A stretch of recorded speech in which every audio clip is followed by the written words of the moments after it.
Assalamualaikum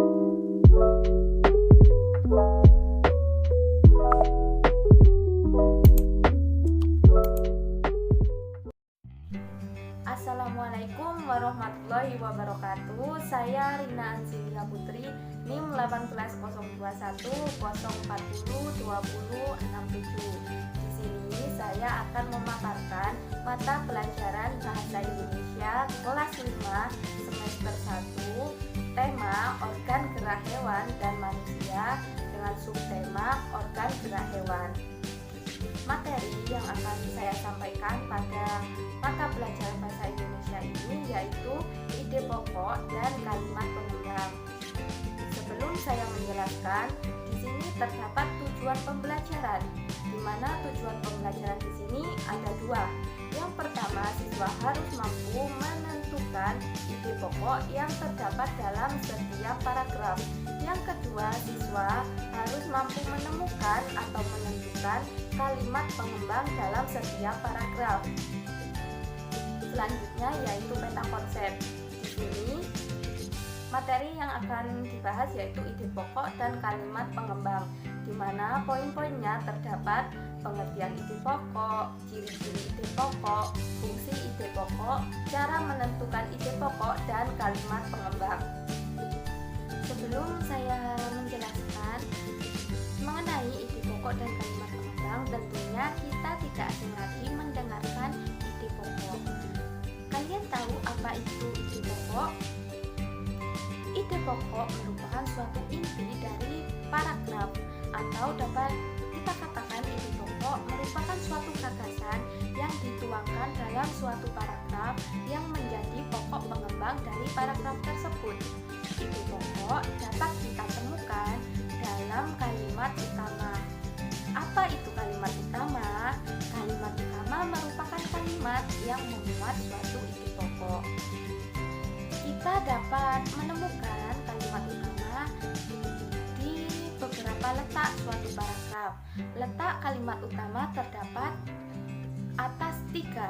Yang pertama di awal paragraf, atau yang biasanya kita sebut dengan paragraf deduktif. Yang kedua di akhir paragraf, atau yang biasanya kita sebut dengan paragraf induktif. Yang ketiga yaitu di awal dan di akhir paragraf, atau yang biasanya kita sebut dengan paragraf campuran. Selanjutnya, ide pokok terdapat beberapa nama lain atau sinonim, yang mana sinonimnya terdiri atas gagasan utama, gagasan pokok, pokok pikiran, dan inti paragraf.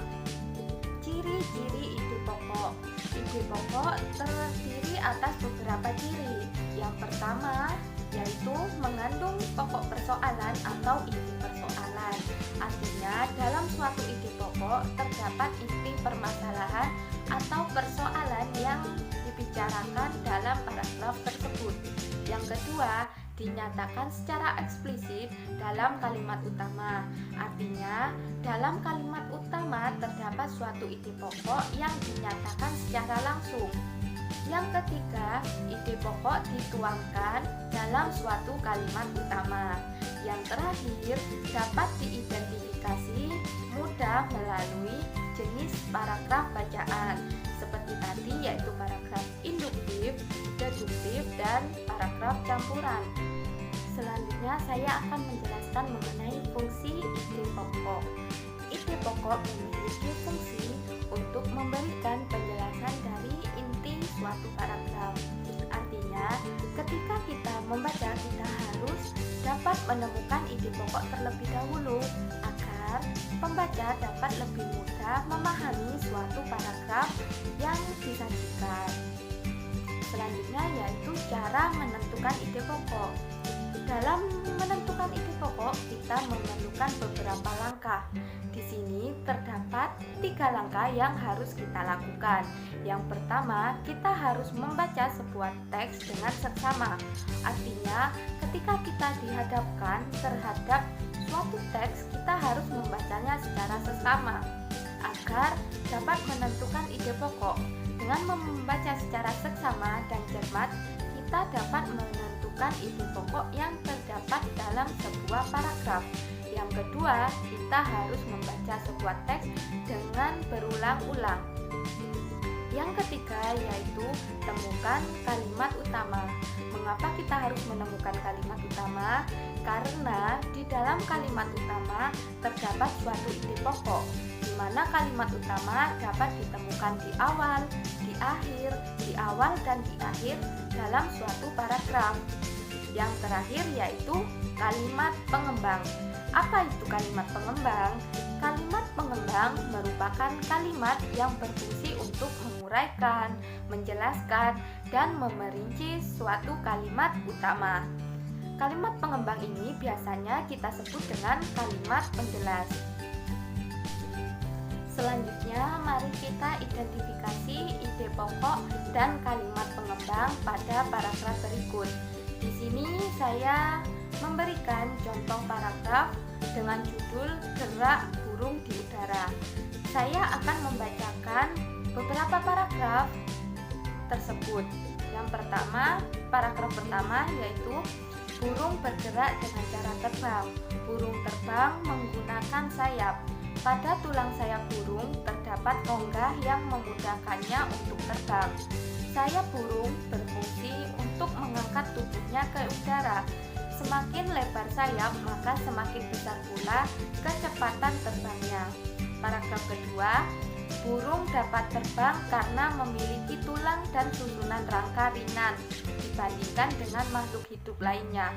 Burung juga memiliki otot-otot dada yang kuat untuk mengepakkan dan merentangkan sayap, sehingga mampu menahan tekanan udara. Paragraf yang ketiga, saat burung terbang di udara, burung bernafas melalui pundi-pundi udara di dalam tubuhnya. Pundi-pundi udara berfungsi untuk mengatur pernafasan dan menjaga tubuh burung agar tetap ringan. Berikut pemaparan mengenai identifikasi ide pokok dan kalimat pengembang dalam teks Gerak Burung di Udara. Paragraf pertama, ide pokoknya terletak di awal kalimat. Dapat dibuktikan dengan kalimat burung bergerak dengan cara terbang. Kalimat yang berwarna pink termasuk ke dalam kalimat utama. Sedangkan kalimat yang berwarna hitam merupakan kalimat pengembangnya. Paragraf 1 termasuk ke dalam paragraf deduktif karena kalimat utamanya terletak di awal paragraf. Paragraf kedua, kalimat utamanya yaitu burung dapat terbang karena memiliki tulang dan susunan rangka ringan dibandingkan dengan makhluk hidup lainnya. Itu adalah kalimat utamanya. Sedangkan kalimat pengembangnya yaitu burung juga memiliki otot-otot dada yang kuat untuk mengepakkan dan merentangkan sayap sehingga mampu menahan tekanan udara. Itu adalah kalimat pengembang dalam paragraf 2. Paragraf 2 juga termasuk paragraf deduktif karena kalimat utamanya terletak di awal paragraf. Paragraf terakhir yaitu paragraf ketiga, kalimat utamanya yaitu saat burung terbang di udara, burung bernafas melalui pundi-pundi udara di dalam tubuhnya. Itu merupakan kalimat utamanya. Sedangkan kalimat pengembangnya atau penjelasnya yaitu pundi-pundi udara berfungsi untuk mengatur pernafasan dan menjaga tubuh burung agar tetap ringan. Kalimat tersebut merupakan kalimat pengembangnya. Paragraf ketiga ini juga termasuk paragraf deduktif karena kalimat utamanya terletak di awal paragraf. Sekian pemaparan dari saya mengenai ide pokok dan kalimat pengembang. Semoga apa yang saya paparkan dapat bermanfaat bagi kita semua. Wassalamualaikum warahmatullahi